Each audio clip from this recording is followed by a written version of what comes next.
Well, good morning. I probably should be looking a little bit more presentable, but I mean, it adds authenticity. I'd be using my laptop, but for some reason I can't find the app that just records the video, or just too lazy to spend the time.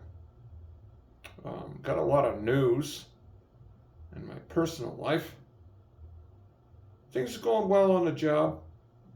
Um, yeah, I'm gonna move. I signed the lease a week ago and I shouldn't have because now I'm breaking the lease.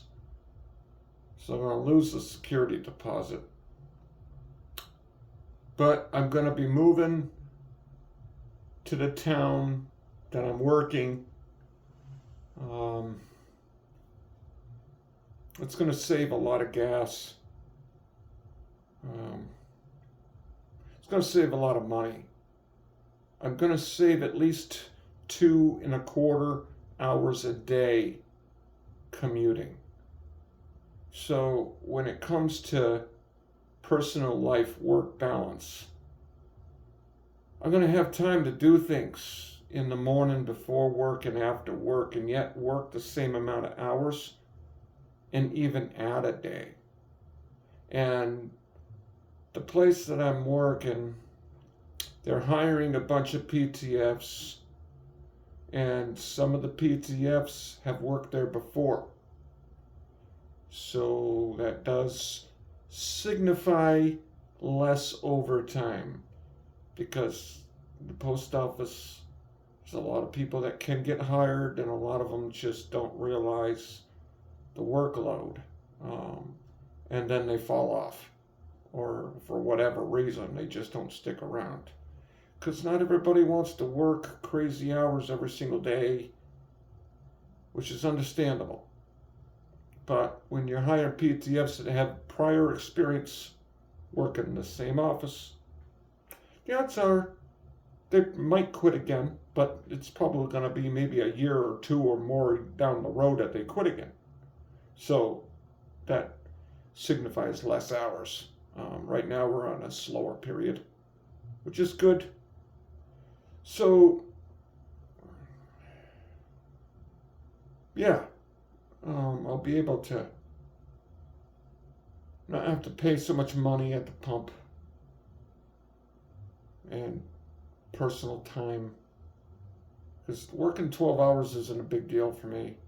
I have a personal problem with like time off. I just can't handle life without working because I got personal problems, Um, so I mean, it'll be good because I'll be able to run every day. Because that's the thing. Fitness has always been something that's important in my life, and I'll be able to maintain working and fit the fitness in. It's really hard when you're working 12 hours and you got an hour and 10 minutes. Now that the gas is so expensive, I'm driving a lot slower. Um, and so therefore it's taking longer to get home. Um, so 14 hours a day and then fitting in a run or a bike. And I don't feel like I've had enough if I'm only biking an hour. Biking a 2 hour ride that's a good ride for me. An hour run, a 2 hour bike ride, that satisfies my exercise for the day. Uh, an hour bike ride doesn't seem like enough. Uh, so, yeah, so I'm excited about that. I'm not really excited about living in Berkshire County, to be honest with you, but the bike path's right there. I've always used that. There's a lot of good fitness areas there. Um, Here, I have to put everything in the car pretty much and go. So I'll be able to walk to work even. Um, So that's pretty good. And my TSP, the post office has what you call TSP. I don't know what the hell it stands for. But I have $7,000 in it.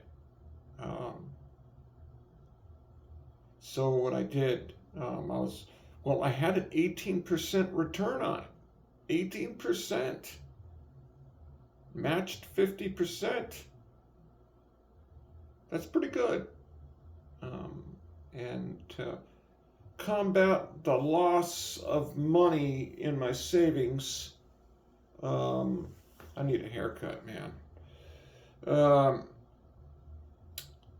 I borrowed off the TSP. I went on the site and they tell you how much you can borrow. And I spread it across 180 months. So it'll be like $12 a paycheck. And then I can essentially pay it back better. I'll pay it back better. And I was now losing 2%. So perhaps borrowing it to pay the first, last, and security deposit, and if everything goes to fail, well, I'll have the security deposit with the place I'm living. So maybe I'll win by borrowing it. Just borrow it. And then if it crashes, well, then, and I don't think the post office is going to go away. And I think there's a lot of hoodwink stuff going on about how the post office is going to be totally bankrupt. And they're just trying to maybe usher in a private. The government, the politicians on both sides of the issue are so full of shit. You don't know what the fucking truth is. And what the fuck's going on. You really don't. They're full of crap. They're just, you know what I mean? You don't know what the truth is. And they don't give a shit about being honest. But, you know, the mail is, you can't just go digital. There are a lot of people, a lot of elderly that I see that aren't tech savvy, and they are often home alone because their kids are off working. Maybe they're not even in the state and they're by themselves. So waiting on the mail for a letter, maybe from whoever, is important to them. You know what I mean? We're really losing sight over this shit because of fucking technology and progressiveness. That just, you know, the inhumane part of the world that we've been sucked into. But so I don't think like next year I'm not going to have a job. But if that is the case, well then borrowing the money from the TSP, what are they going to do? If I didn't get fired and the post office is non-existent, can they try to force me to pay it back since I'm the one that paid into it?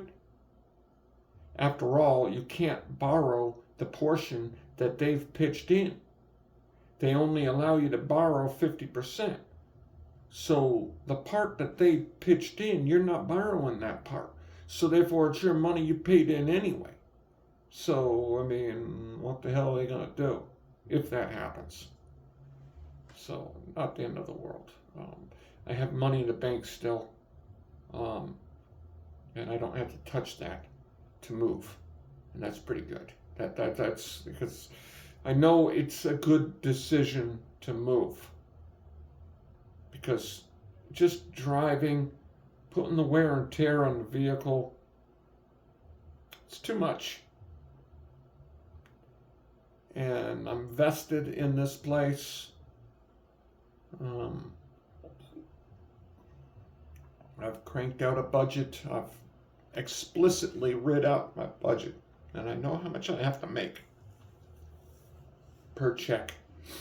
And to transfer, you lose your seniority.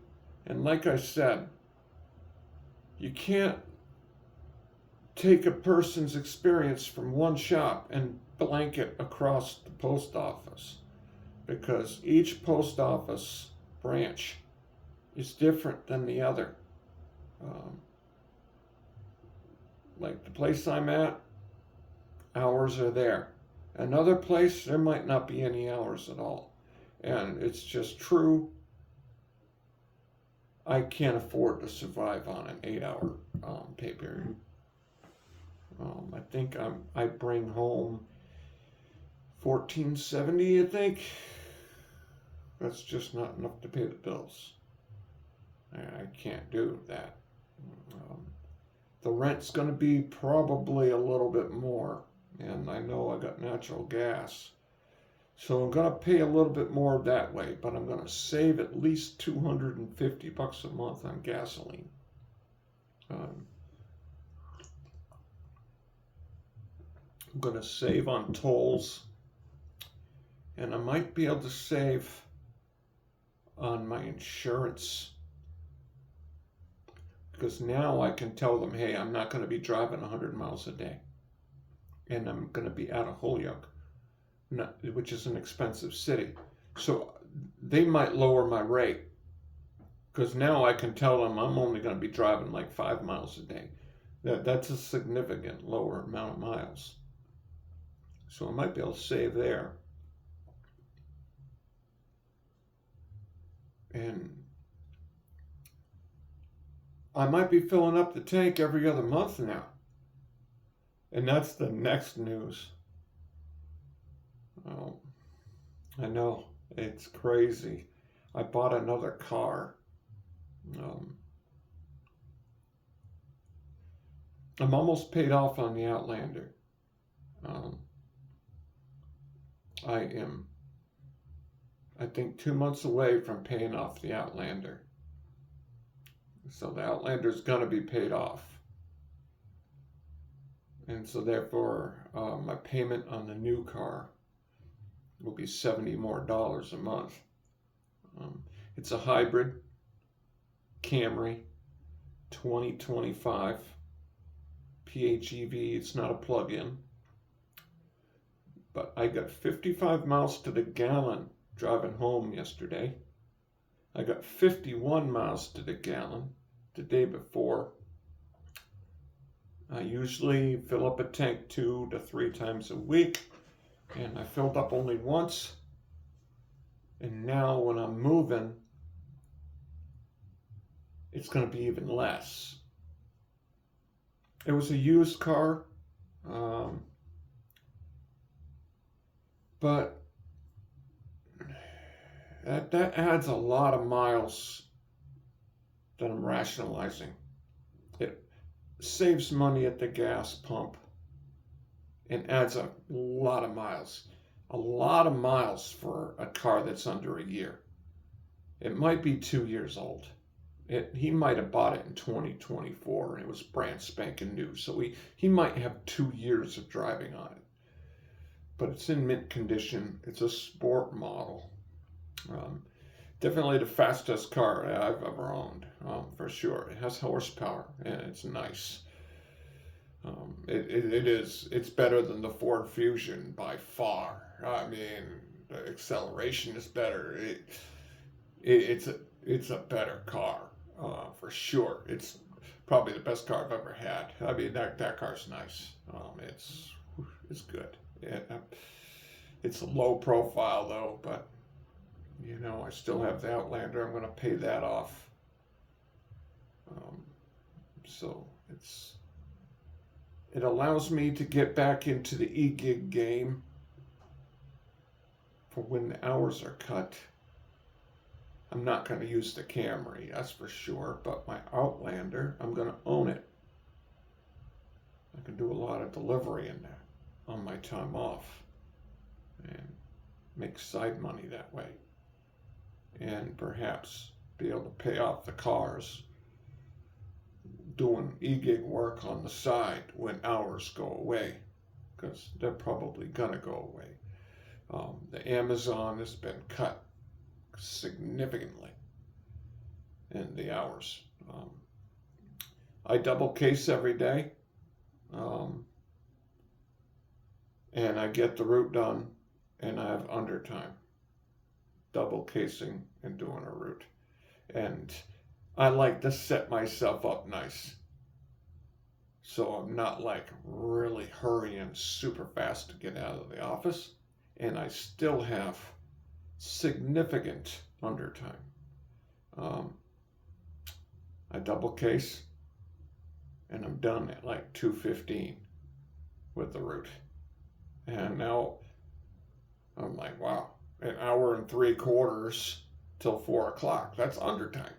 So I've double cased. So not only do I have an hour and 3/4 of free time for the post office, but I'm casing another route for free pretty much because that's under 8 hours.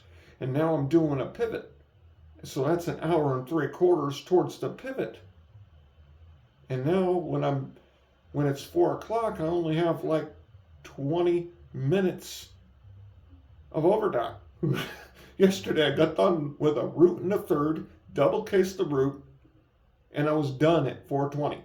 I'm like, shit. And I wasn't even running at all, not even hurrying. I was dragging ass because I get up throughout the night because I hear a TV and it wakes me up frequently. And I'm not complaining, people live lives, but so therefore I got up at 4 o'clock in the morning like I did today, and I'm dragging ass a little bit in the morning time. I'm like, shit. And I did basically half the route from one park point, and I still got done at 2:10. When the parcels are low, I mean, you got these problems. You're getting done too damn quick. So hours are going to be short because we don't have the volume. Parcels make the difference. So yeah, parcels make the difference. That's for sure. That's why I like being overloaded at the beginning of the day, because it is what it is. So yeah.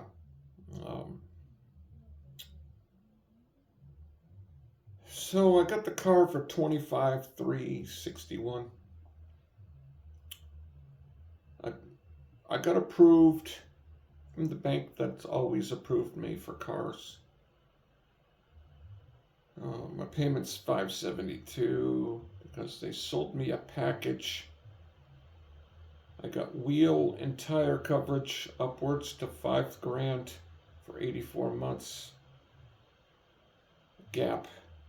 And unlimited dents and interior and paint. So I can scuff the wheels, get brand new wheels.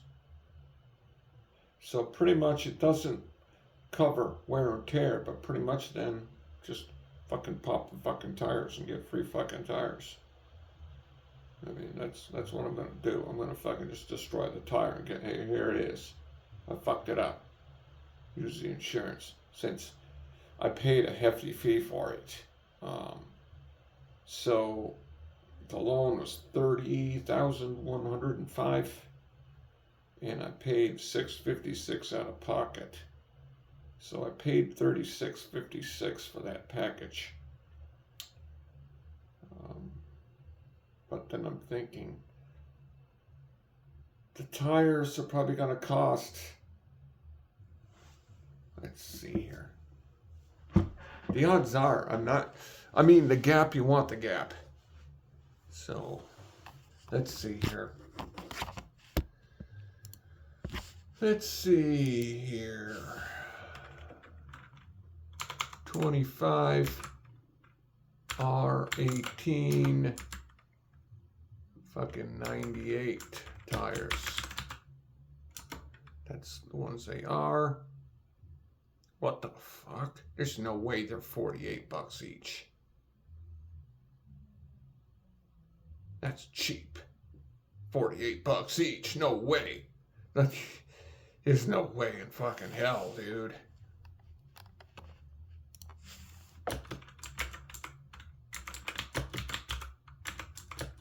Tires. Let's see. Just to make sure here. 102. 86. What the fuck? Yeah, that makes me sad because then it definitely Goodyear, Assurance, Finesse. Those are 118.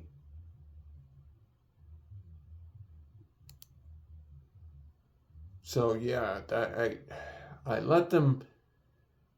It basically, when I was closing the. Oh, okay.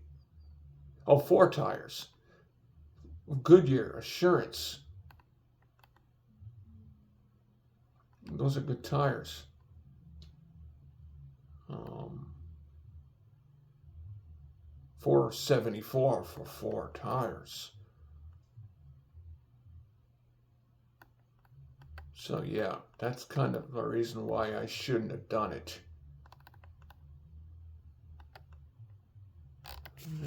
Because what's the odds of me burning through that kind of money on tires when I never get flats?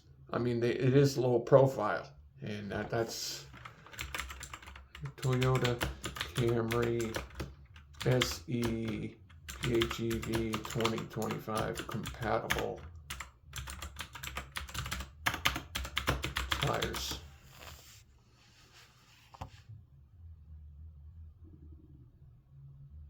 By vehicle, Town Fair tire. Let's see here. Select make.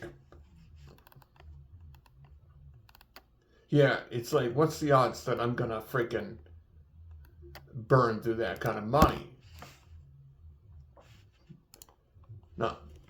Not really. I'm not gonna. Select here. 2025. Select the body, 4-door sedan. The option is the SE. All tires. Yeah, I believe 45R? No, they're 55R. I believe.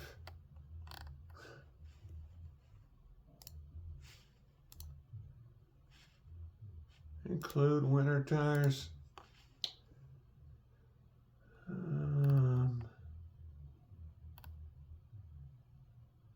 me see. Yeah, they're cheaper.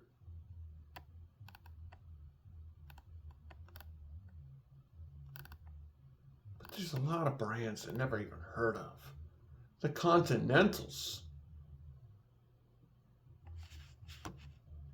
All right.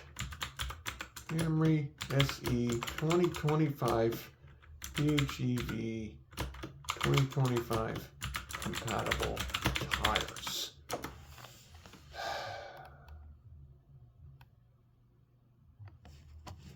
Shop by vehicle. Because I know I saw, oh yeah, I think it is 235. Okay, let's see here.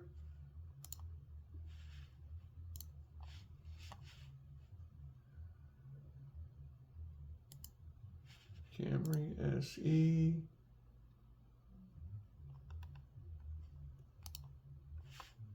Oh, man.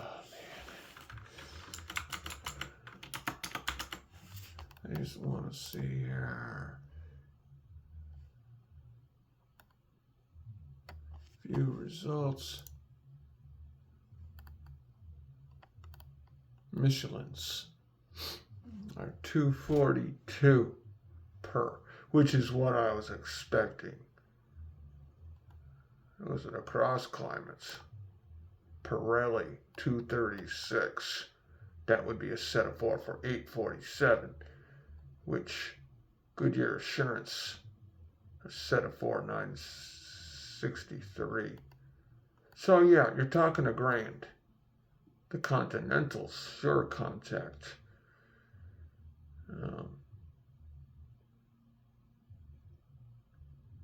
Is 847. Bridgestone 875. Goodyear Electro Drive 1043. Pirelli 856. So the odds that I'm gonna burn through that Comfort Drive. But those tires are not really the kind of tires that I have. I have more of a sleek tire that's meant for speed. Cooper's, I wouldn't go Cooper's Drive Guard Plus.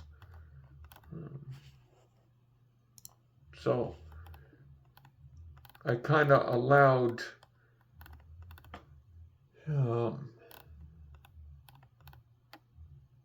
Toyo. Yeah, the Toyos.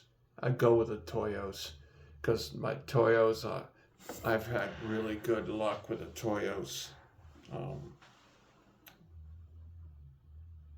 The Toyo tires are freaking good.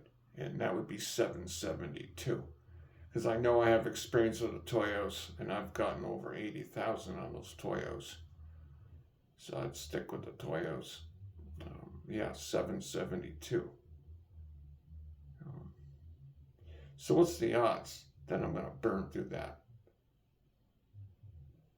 Not that much, so I'll lose money there, but the gap insurance, you need that. And I don't really need interior or paint. So pretty much I should have just got the gap insurance and that's it.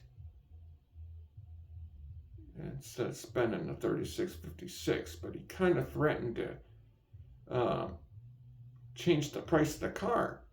And he's like, well then, because what happened was, I told him, I'm going to go with the bank that I use, because I've financed all my vehicles from the same bank. And they're like, oh, but let us run it through ours. And I'm like, well, I'm going to just go through mine. So then she's like, well, just let me take the $3,000 from your debit card. If you don't use our financing, we'll just refund it back. And I shouldn't have done that. That was stupid. So I'm like, okay. I give them the debit card. They take the $3,000. And now I'm closing. They say, well, we can't finance you, but we got a couple that will agree. But I'm like, well, my bank says yes, because I called them and they approved it. So therefore, it doesn't matter, because I'm going to go with mine. And now I'm trying to get the $3,000 back. And they're like, well, the package.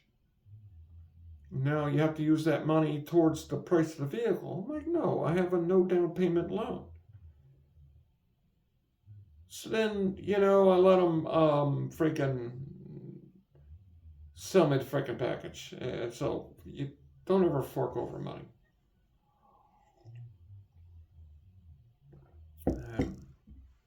Because I didn't want to change the price of the vehicle. So yeah, I learned from that. But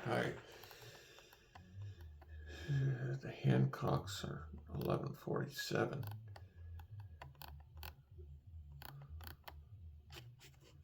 So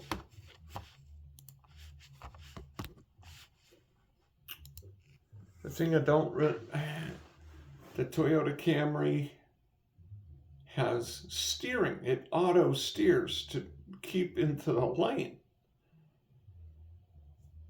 I don't really care for that. You can turn it off though, which is good, because sometimes it kind of takes control of the wheel and does a little bit of an opposite thing that you don't want it to do. It's like you can't really trust it. It's like yesterday, it kind of wanted to steer towards a vehicle. And it's like, what the fuck? I had to kind of fight with the wheel to not let it do what it wanted to do. It was weird. So that's, and when certain, and there wasn't a painted line in this road. So it's a little tricky in that situation. So it's not really something you really want to rely on. The idea that the state is going to start compelling all this stuff just makes worse drivers. You have drivers that don't know how to set up their mirrors right because they're super reliant on all this gadgets. So it really makes worse drivers out there that don't know anything because the car's doing it for them. And this lane tracing, I was surprised. I didn't even know it had it. And I'm like, man, this car's like steering the steering wheel on me. The freaking thing is turning by itself. What the fuck is this? What? Man, what the fuck? The thing's like self-driving? What the fuck is it doing? It auto brakes, even in town.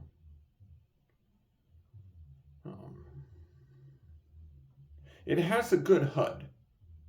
It tells you what eco is when it charges and power. And without that, it would be harder to drive to get the good gas mileage. Because I got 55 miles to the gallon, and the car is not all-wheel drive, it's front-wheel drive, which I'm happy about. Because then I just can buy 2 tires at a time, not all 4, like I do with the Outlander. It has 232 horsepower. So it's easy to be heavy on the foot. It accelerates pretty smoothly. It doesn't throw you back in the seat, but it gets up to speed like the fastest of any car I've ever owned. I mean, it's pretty good. You can get fast in that thing. I've gotten super fast in that thing without thinking I was going that fast because I'm used to the other vehicles that I've driven. So without the visual of the energy score, what my score is, the acceleration and the deceleration and the eco and the middle and then the power, without being able to see all that, it helps guide you. Otherwise, I probably would be only getting maybe 45. I get the extra 10 because I can kind of see where I'm at on the HUD. And so that's good. It's good to have that visual. It helps guide you to get better gas mileage. Otherwise, kind of use cruise control to help myself too. So the car's a nice car. I'm a little bit miffed about the stupid package I bought.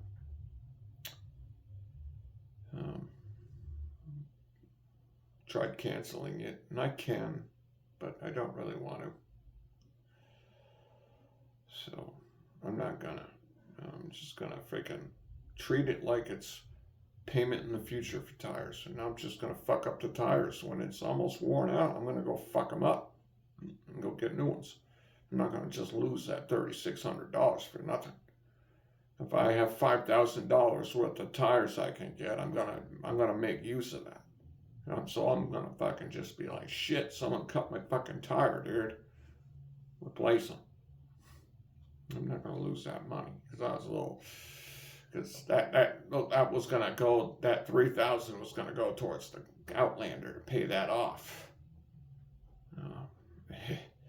So here I am now with X amount in my bank, which I still have, and I'm like, damn, I'm set back. But you can go into your TSP account and you can borrow money from your TSP.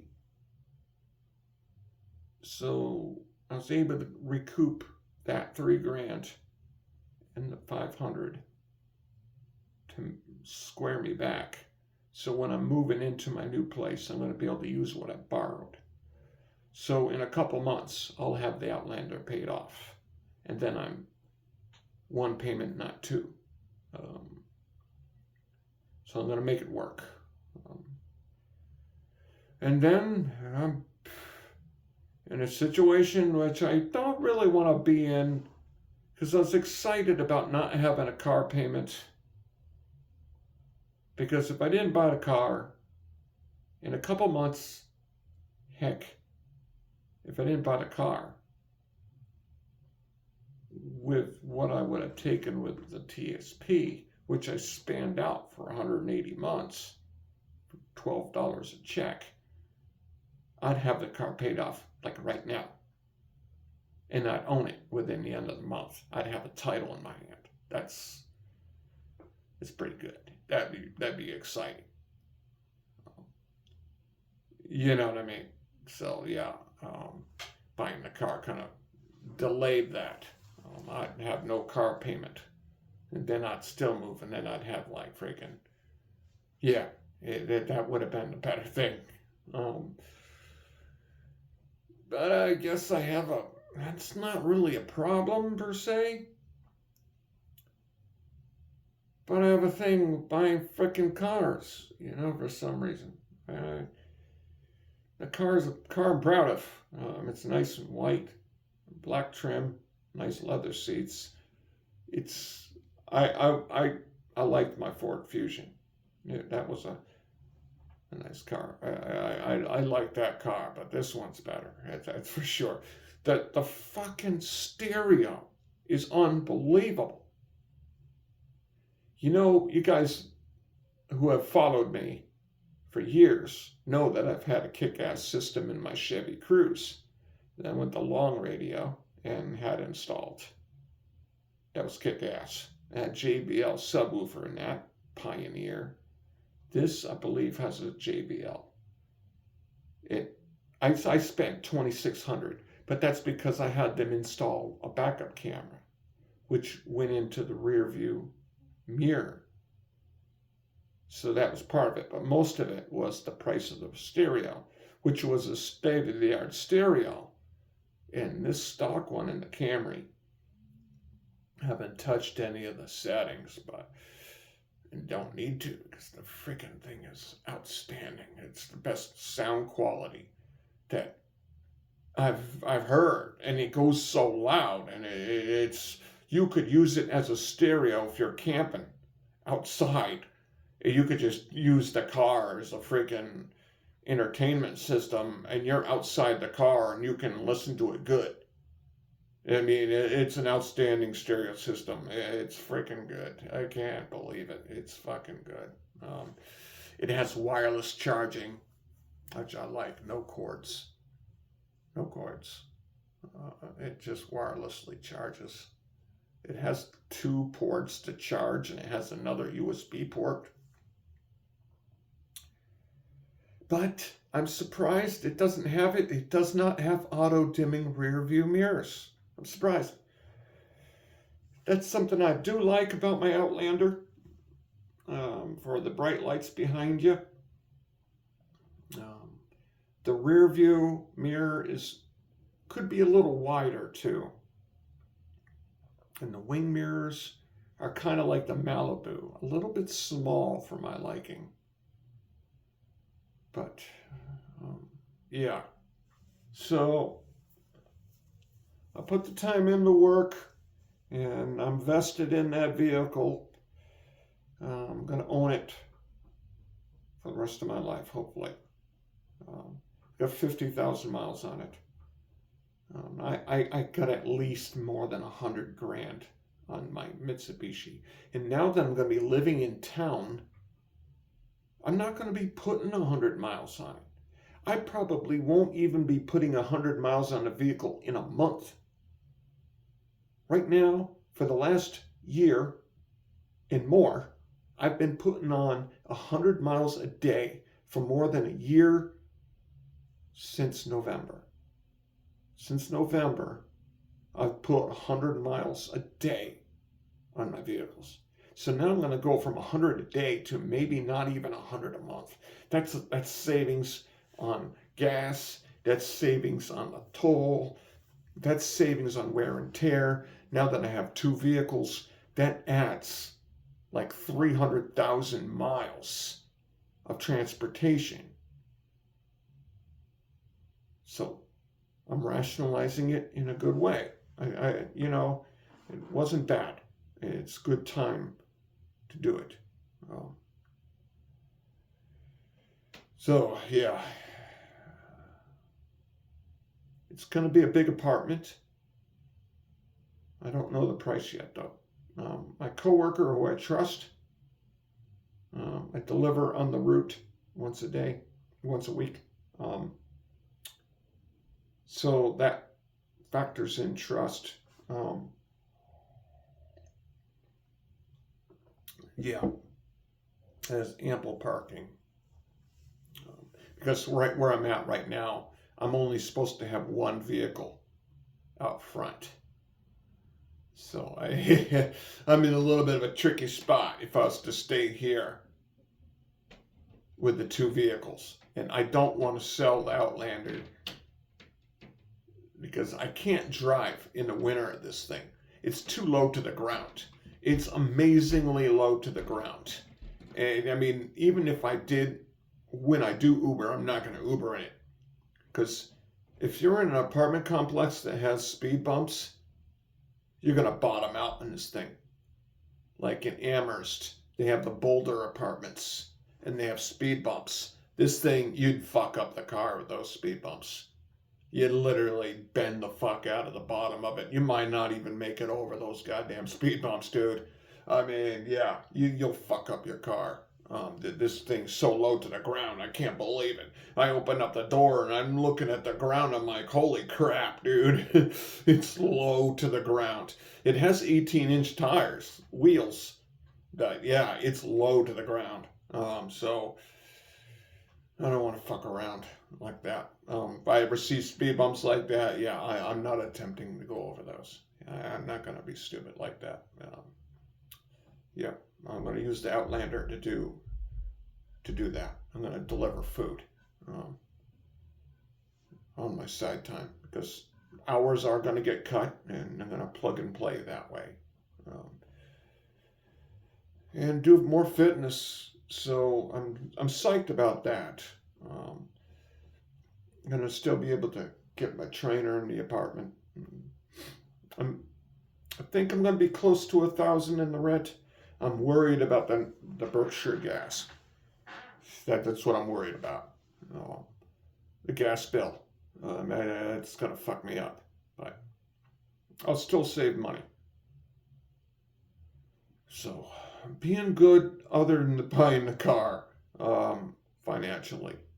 I'm sticking to the budget. I'm back to being healthy. I'm not eating out every fucking day, eating shit food.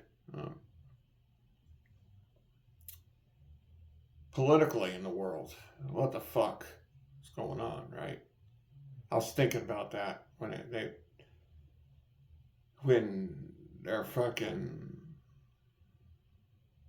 I was just thinking about keeping your phone on you at all times. You know, why do we always have to have our phone on ourselves? You know what I mean? They snuck it in on us somehow, sneaky like where we now can't really picture not having our phone on ourselves at all times. Why? It's like we're so worried about a digital ID, which I understand, but if you just leave your fucking phone at home, then you don't have to fucking worry about it. Just leave your fucking phone at home. Then it makes you realize, like, if you're gonna go buy a chip that Elon Musk is selling or whatever to help you, yeah, whatever. But then you basically have a fucking tracking device in your fucking body. Then they can track you. Then you can't fucking be off the grid. But at least with a phone, you can just do it like what we used to have it. I mean, I basically use the phone as a fucking laptop. Just leave it at fucking home. Who says you have to take your phone everywhere you go? You know what I mean? That's what I was thinking. It's like, damn, it freaking it's snuck in there to where we feel that we have to have our phone on us at all times. That you have to be contactable at any time throughout the fucking day. No, I'm not home right now. Leave a fucking message. And now I don't freaking pay attention to voicemails because 99% of the calls are literally robocalls. I'm not wasting my time clicking through voicemails by robocalls. So just leave me a text. Now I know if it's good or not. That's the easiest way, quickest, convenient way. Leave a text. That's the voicemail. If you don't get me on the phone, leave a text. Now I don't have to waste time with a fucking voicemail anymore. Because that's basically what the fucking phone is a goddamn spam bot. All the calls are freaking spam calls. So, yeah. I might just fucking leave my phone at home. Go old school that way. Who says I have to have my fucking phone on me throughout the fucking day? You know what I mean? Just leave it at home. And I got to this thinking about, like, with the war going on and how they're strangleholding the oil, of course, and the natural gas and all this stuff, and then like the conflict with China that's going to happen, and what would happen if Foxconn is told not to do business with America anymore, and what would happen to all the motherboards, then all the computer companies, all the iPhones. Then, yeah, we could make them here, but it would take a while before we'd be able to manufacture to the point where we could supply. So there'd be an interruption, and then, I mean, Jesus, it would be more than a car payment for a phone, and people aren't going to be able to afford that. And then it's like, well, that would be the thing that they'd be scared of. Because then people wouldn't have a phone, and they'd realize they don't really need the fucking thing. You really don't need a freaking phone. Then they would get over not having a phone and realize that really their life's better without the fucking phone anyways. And then they're no longer like addicted to having a fucking phone on themselves every day. And now the demand goes away because they realize, well, geez, I don't need it. That's kind of where they snuck it in. That to get you to want to be on the damn thing and to think it's a necessity when really it's not. It's just basically an addiction that they snuck in. So that's like thinking about it. I'm like, yeah, life will be better without the phone on you at all times. You don't have to worry about getting called by the boss throughout the day because you don't have the phone on you. They're going to have to go out and fucking meet you in person. That's pretty cool. Be able to work throughout the day without having to receive or pay attention to a device to answer the phone. That's pretty cool. So many less people driving around looking at their fucking phones. People will drive better. So making phones almost impossible to have has a lot of good benefits. Because then it'll probably be only your businesses that can afford to have a phone, and it'll be your employer giving you a phone to use for business purposes only, and then you have to turn it in at the end of the day, and that's a better option. So don't be scared about fucking not having to have a phone. Your life will get better. Because it's crazy that phones are $1,000. They in China, it doesn't cost them that much to make a phone. They're fucking the global economy. You know, when they talked about how the oil back in the 70s was only to be used with the American dollar, and how that allowed the marketplace to go in a different direction from manufacturing to like speculation. It's a good concrete way to visualize how that happened and how they could print money and create this frickin' problem that we're having. That's a repeat in history over and over again when we rely on the fact that, oh, they're going to use only the American dollar, so now what happens when they're now using different forms of currency, which they're doing already? And we got all this money that's vested in debt, and now they can't pay it back, and now the bubbles happened again. And what happens to the value of the dollar? It's easier to understand inflation when you're looking at it this way. It's like, now it's not so gray. You don't really have to be a fucking genius to understand how the value goes away this way. And it's more easy to concretize in your brain about how the value of the dollar's gone to shit because of this. And how it helped get started by the deal that Nixon, I guess, made with Saudi Arabia or the Middle East about gas and oil. And that's how you could go away from backing up the dollar with gold.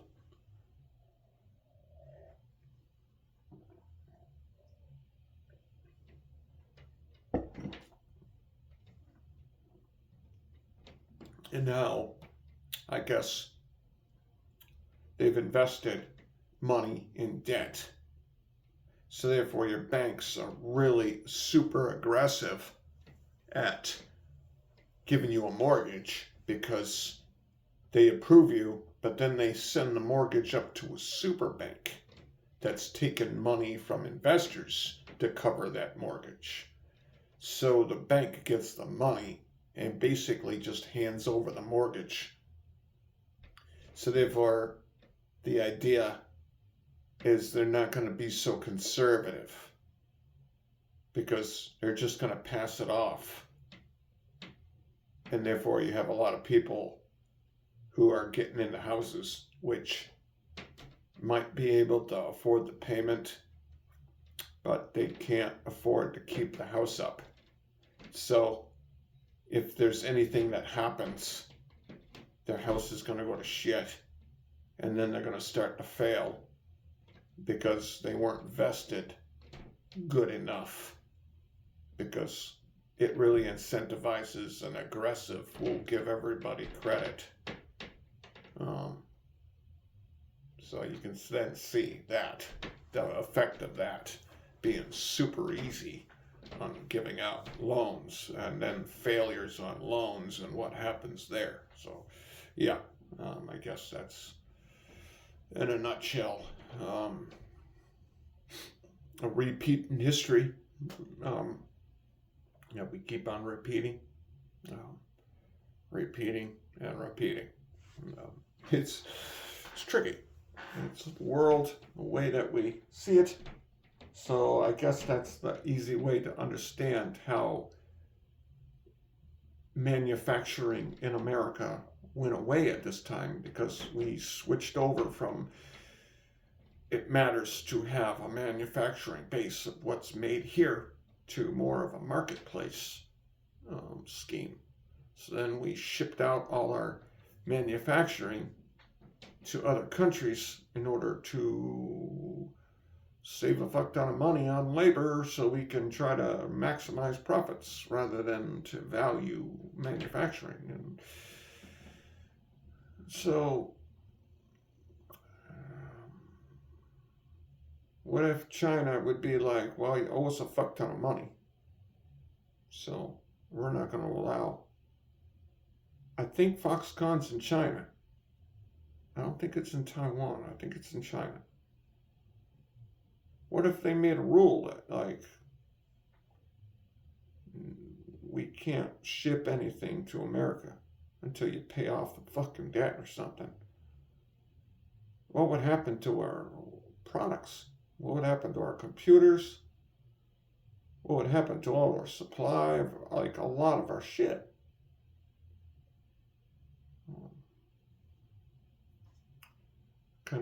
It would be pretty bad.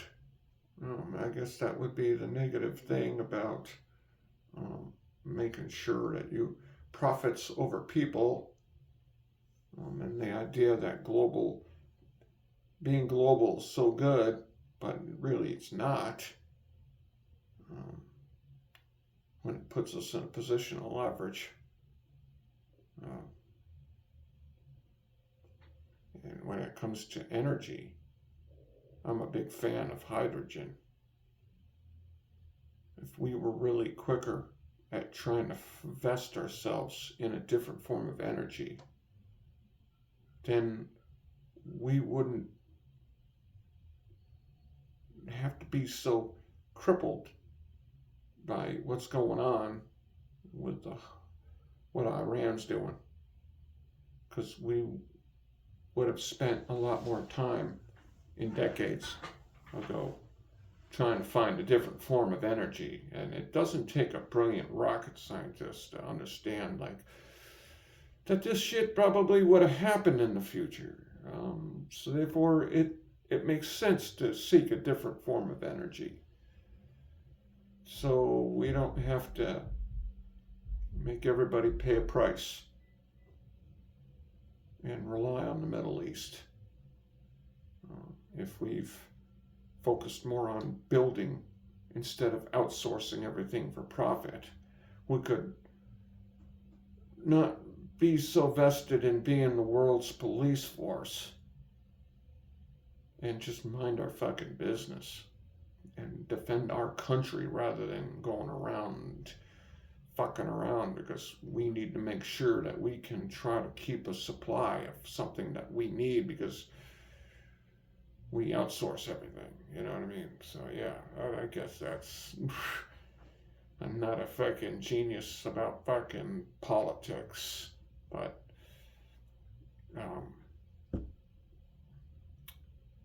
being blackmailed, I mean, obviously, Epstein and Israel and the Mossad, it makes sense.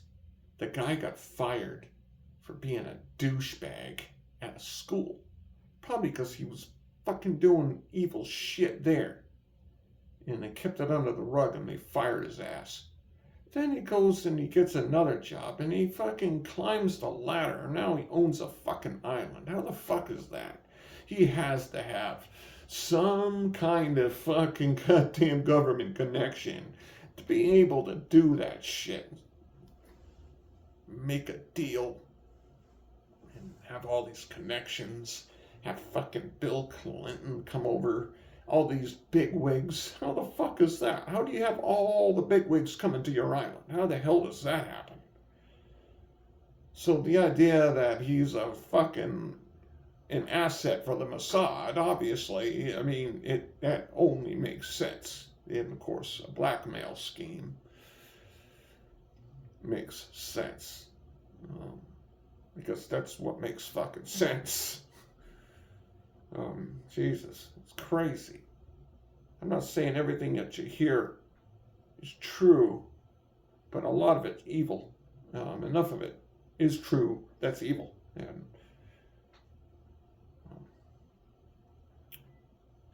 that we wouldn't have to worry about that if we weren't so vested in global domination.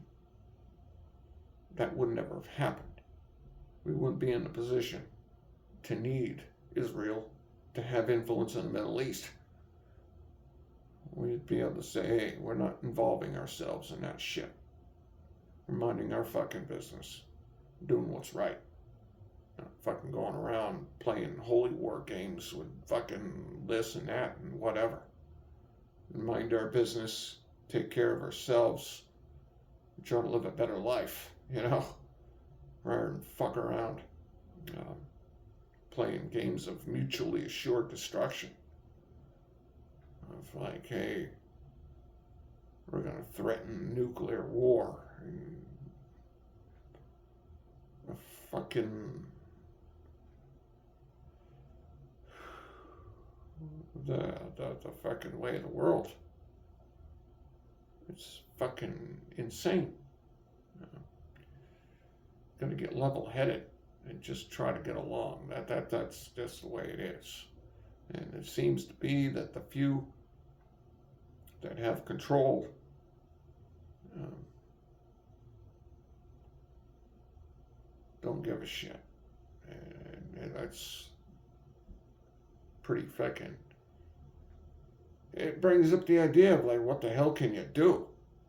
Um, you know what I mean? Yeah, it's like, it's tricky.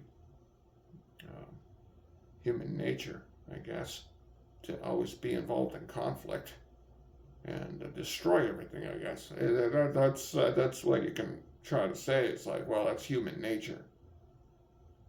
That will fuck it up somehow. You know, you can't really have a utopian society where everyone gets along and there's prosperity and we always find a way to fucking fuck shit up somehow. You know what I mean?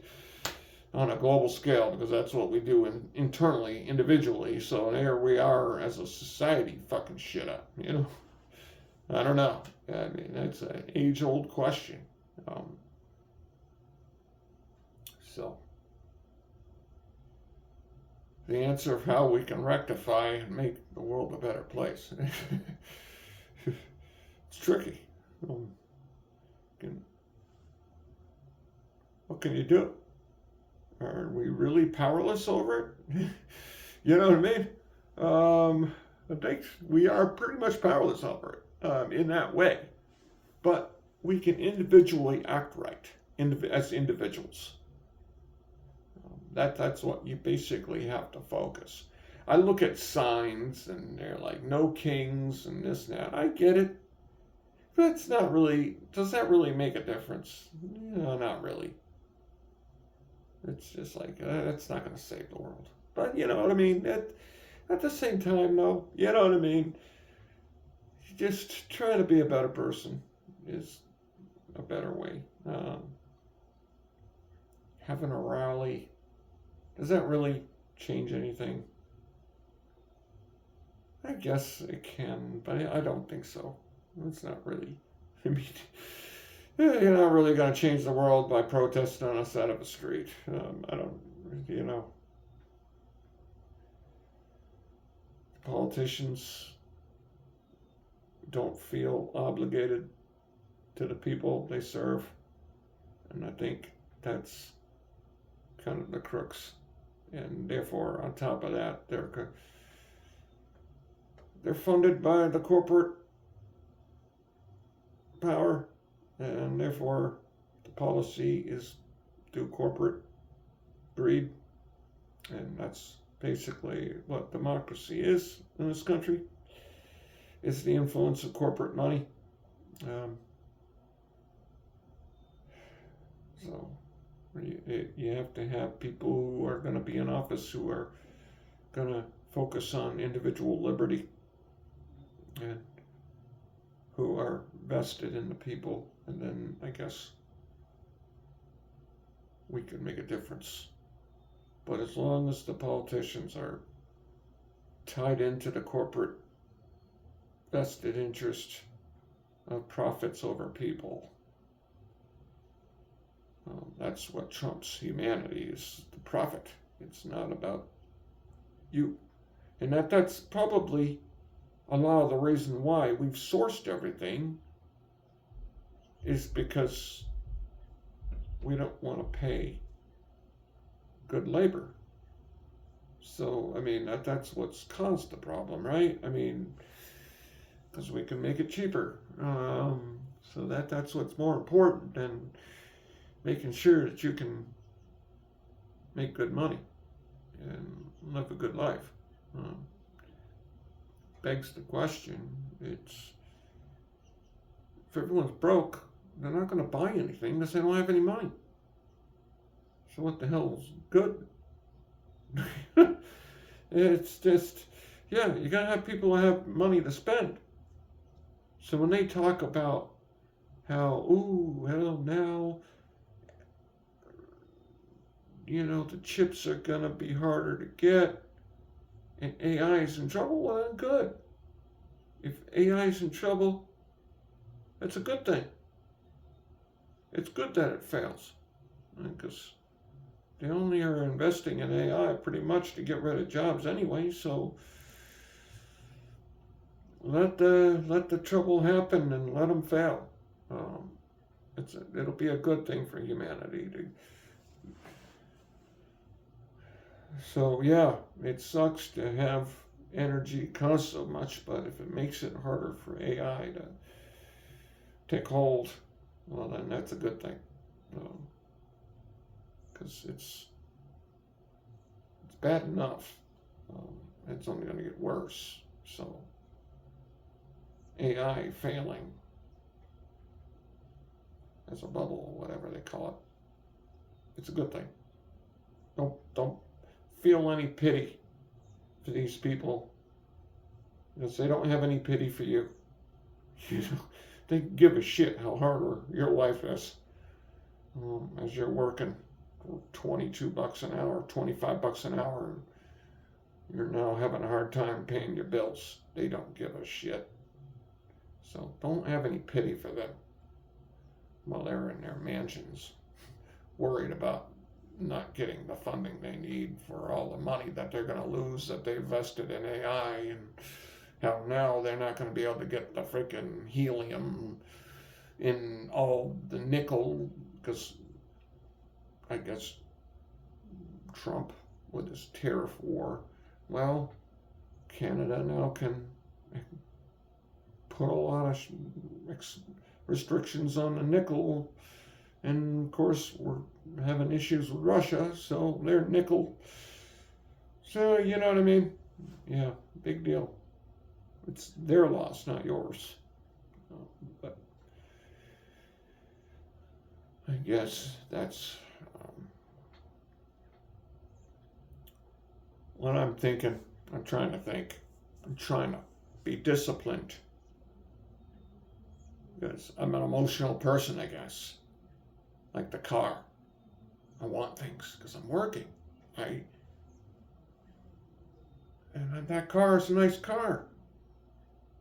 But that's the problem, and that's the why it's so hard for me to be disciplined. Because a reward for your work. So I guess what I'm trying to do now, I'm just trying to get on target and be like, do I really need that? Why do I even want that? I don't really want it. It's just something that I want right now, but I don't really need it, really want it. So if I can ask myself that question, then I can help limit my spending. Because I don't really need that. I'm just probably bored right now. And I'm thinking about something. And I'm fucking bored. And I think I need that when I don't really need it. So then don't spend the money. I don't really need that shit. So then I can try to limit my spending. Because if we all just focus it on that way, then we're not so much on the hook over the cost, because then we're not out there spending all our money. It forces us to be more frugal, and then they're the ones that are going to be like, well, then it's not necessarily going to be us that's suffering, because then we realize that we don't need half the shit that's expensive anyway, because we don't really need it. And then when we really analyze it, we don't even really want it. So therefore, don't buy it. You don't have to worry about it. I'm not saying that's 100% of everything, but if you put it in that perspective, then it gets easier to understand and not be so upset about the cost of everything, because then, yeah, I just don't need it. I can live without it. I don't need that. Like, I don't need to have the phone on me. I can leave my phone at home. Or fuck it, I'll leave it in my car. I don't know. My car I don't think I can install Spotify in the car. Because if I could, and have the Spotify just installed natively in the car stereo, then I would leave my phone. Because then I could just listen to the Spotify in the car, not have my phone on me at all, leave it at home, listen to music. Well, I mean, now that I'm going to be living in the town that I'm working, I can leave my phone at home. Not a big deal because I'm not going to have a commute. So fuck it. I'm going to just leave my phone at home and not give a shit, you know? Fuck it. That's what I'm going to do. I'm not going to give up technology, obviously. I'm addicted to it. But I can help limit myself. I don't need to be on it all the time. And when I'm working, I leave it in the truck. I'm really good at not being on my phone while I'm working. I don't like it because it is a distraction. And I don't like to stop once I work. I like to get the job done. I don't like to stop. And that's most of the reason why I don't take breaks. It's not because, I'm trying to be a company man. I just don't like to stop. I like to get through the job and get the job done. You know what I mean? It's just the way it is. That's why I have plenty of time. I was on a route. I'm like, damn, there's a nice pizza place that's good there. It'd be cool to be on that route. You could do like it. But even though I wouldn't even, because it breaks up the day in a weird way. You know what I mean?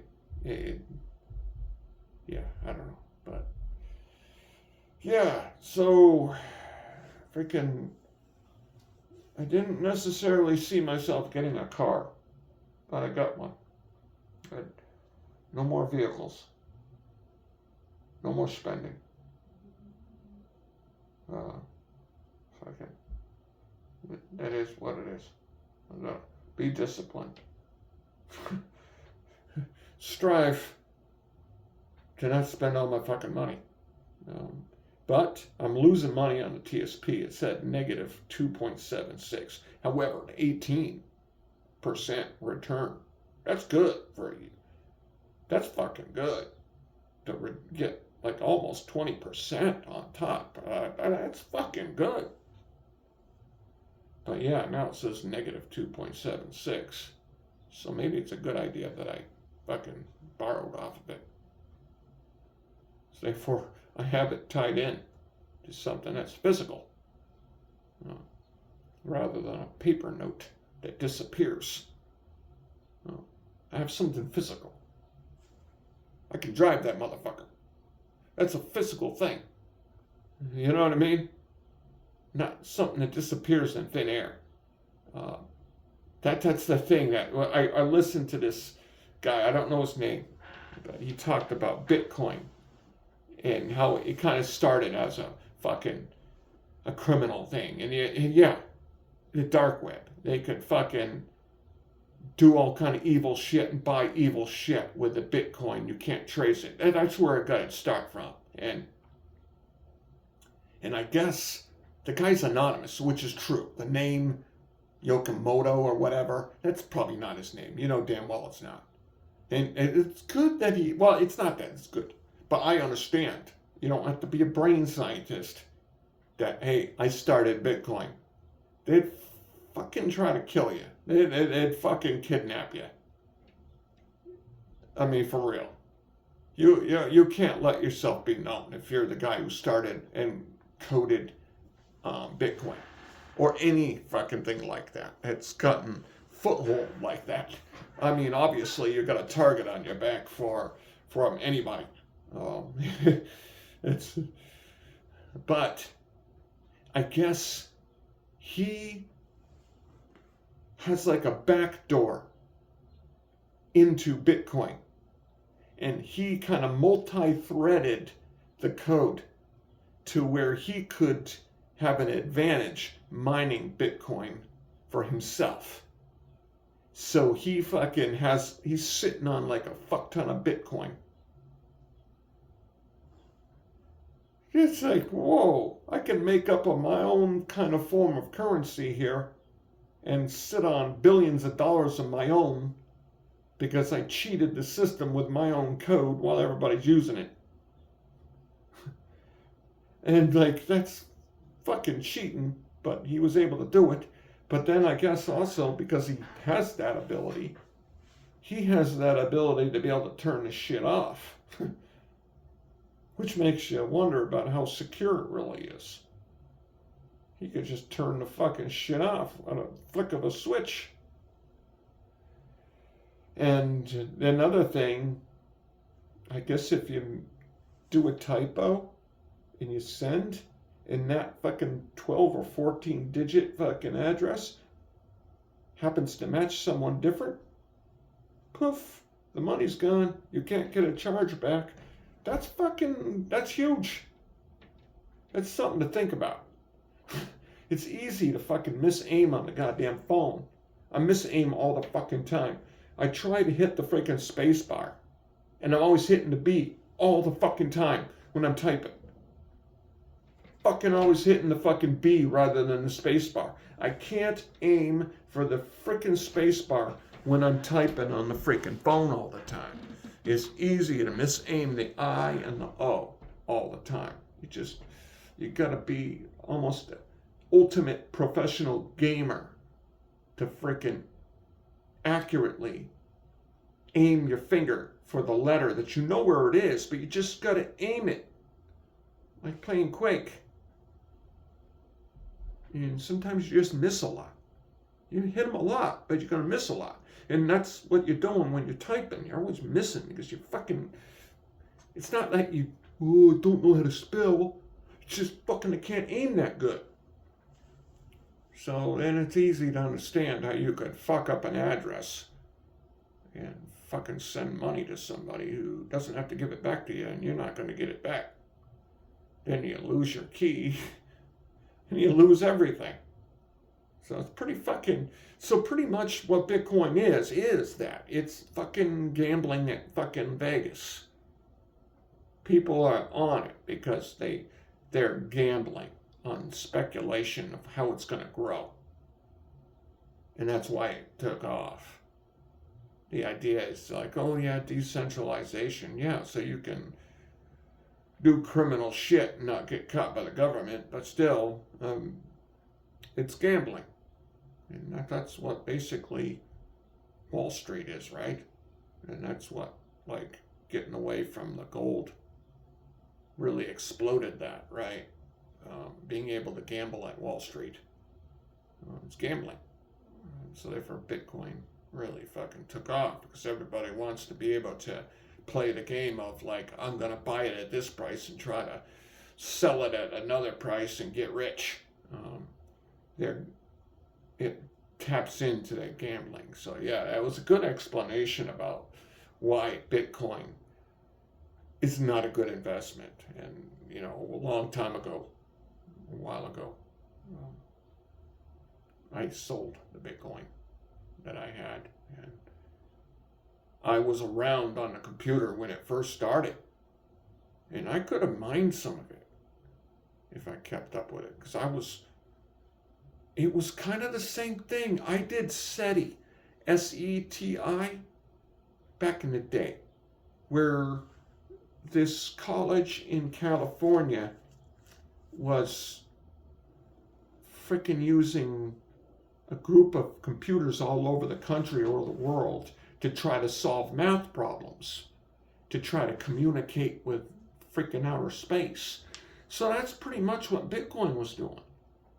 You know, I would have my computer on all day, fucking running SETI all the time.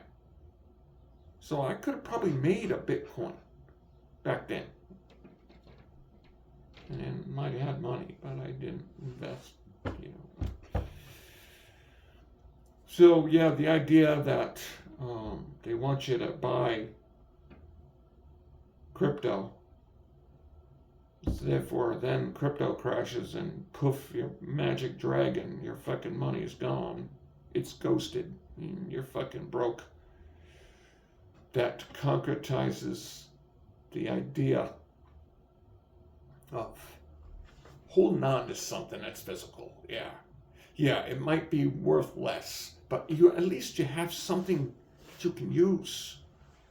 If you have fucking Bitcoin or fucking crypto and it's gone, it's gone. There's nothing. It's paper. You're fucking buying a promissory note of this silver that's worth this or whatever, but you don't actually have the silver. You just have a note. You can't get your hands on it. What the fuck is it worth, right? So at least if you buy a fucking car and you're up on your payments, or if you even own it, it's yours. You can drive it. You can live in it. So, yeah, that really concretizes the idea of like having something physical rather than all this speculative, invisible shit that's abstract with the hopes of getting rich. Because that's what we want to do. We want to be rich, and we want to think we can hit it rich like we're in fucking Vegas. And that's what they want you to believe. And that's how they suck you into this shit. So, I don't know. I will keep on trying to stay on the path of discipline and try not to spend my money. Try to keep saving my money and keep on working where I'm working. I'm grateful to have a job, regardless of all the bullshit that goes on. All the bullshit that's going on is my inability to handle the bullshit. Because half the problem is me just not being able to work with people. It's my issue, not theirs. So therefore I can just try to focus on being in a better headspace and then keep to what I'm doing. I'm lucky. I'm grateful. And that's probably a lot of reasons why I try to be as good as I can, is because I realize it's hard to get a job, and I have a job. And that's why I'm really excited, actually. Not that I want to live in Berkshire County, but yeah, it's going to allow me to live a better life rather than just fucking get up, go to work, go to bed. I'm going to be able to, yeah. So I'm investing time because where I'm living now is, yeah, it's a good place for me because this is my home, but I'm not going to have the same experience if I try to transfer the hours. Plus, I don't want to spend all the time to gamble on the routes. I've gotten to know almost all the office that I'm at, so I can do pretty much every route in the office. So, having to start over again, it's too much. Having to readjust to different people, it's too much. And we've got some new supervisors that are more level-headed, which is good. It's been pretty mellow the last 6 months, 7 months. It's calmed down. I'm not getting PDI'd every other goddamn day over bullshit. So things have leveled out. That was insane last year. That shit was driving me fucking crazy. And that shit's leveled out. It's leveled out. I'm happy that I didn't fucking emotionally react off of that shit and fucking, yeah. So, having supervisors that give a shit about work is good. not to say that if I'm fucking up or whatever, they're just gonna let it go, but you know what I mean. Not being stupid about stupid petty shit like, I come into work, I'm on a route, and it's all a mess. I'm working till 8, and I, it's still a mess, but not as bad. And then the next day, I'm getting PDI because the fucking route's a mess. Well, I'm not going to work an hour off the clock. That kind of shit. You know what I mean? That kind of shit's not happening anymore. I mean, that shit's just fucking insane. But that kind of stuff's not happening anymore, which is good. It is what it is. Some routes are just dirtier than others. And if you're not the regular on the route, there's a lot of mail that you don't know because it's insufficient. There's not a suite number. And it's a name. And it doesn't say the business name. And there's a fuck ton of that type of mail. So you don't know. That's the reason why you should just IA it anyway. Rather than try to, well, is this person a good mail there or not? And you can have a fuck ton of mail like that and not really know. So therefore it's dirty. Common sense. So therefore, yeah, there's a lot of that kind of stuff. So therefore, yeah, it's just stupid shit. So yeah, that's probably one of the big factors of what makes me like a route and not like a route is the dirty mail and the clean mail. Yeah, for sure. But I hope that you guys will have a good day, and thank you.